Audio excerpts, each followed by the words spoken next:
Wahala don dey. Chief Justice of Nigeria under heavy fire despite tasking judges on impartiality. See the harsh things said to him that will take him to jail. Hey, ew, my dear listeners in the house. This is too hard and harsh on the Chief Justice. How is he going to do it? How is he going to do it? All right, based on this very matter, what I would just say is that the Chief Justice of Nigeria of Nigerian actually meant well. Do you understand? First of all, he meant well. That's what I'll say. But then, challenging or tasking the judges against impartiality is something that is still very right, but he needs to check himself. You need to check himself, because before you will say that, okay, let us remove what is in our eyes, you will look at yourself and say to yourself that you are clean. Now, one of the claims that they are now using against him, that they want to use to nail him in jail, is his own past records.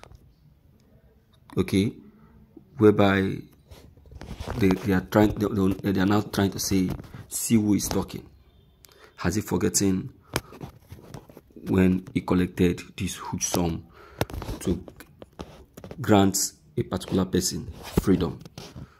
You understand?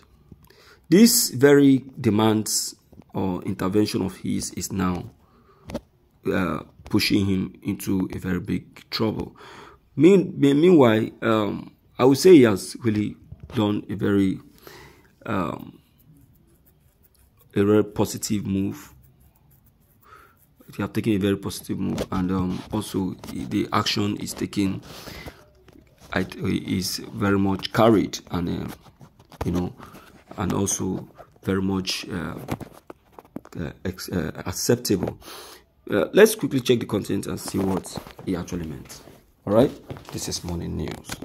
The Chief Justice of Nigeria, CJN Olukayode Ariwola, delivered a crucial message on Monday, calling on judges in the country to uphold the principle of impartiality and ensure equitable dispensation of justice in all cases brought before them.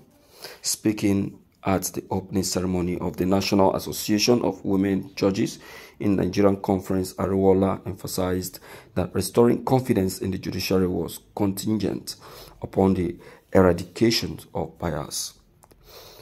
Referring to the judiciary as the last bastion of hope for the common man, the CJN stressed the importance of interpreting the law without favoritism or ill will. He stated, the judiciary is responsible for upholding the rule of law by interpreting, construing, and applying the relevant laws. The judiciary is the last hope of the common man. As judicial officers, we must strive to preserve the confidence reposed in us by societies. The primary objective of the conference, as highlighted by Ariwola, was to reinforce the capacity of women judges within the judiciary. Recognizing that certain societal vices disproportionately affect women and girls, the forum provided an opportunity for discussions on these pressing matters. Ariwola acknowledged that violent crimes against women, including sexual slavery, human trafficking, rape, and female genital mutilation, persist despite effort to eradicate them.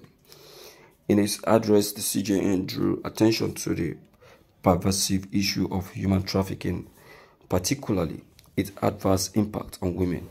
He emphasized that combating human trafficking required collective action from all stakeholders Wähällä expressed his conviction that the conference would enlighten delegates on global best practice to confront the challenges associated with this area of the law. Wow. Well, he's even speaking generally, not just on Bola Ahmed Tinubu's matter. Yes, of a truth, that is the reality.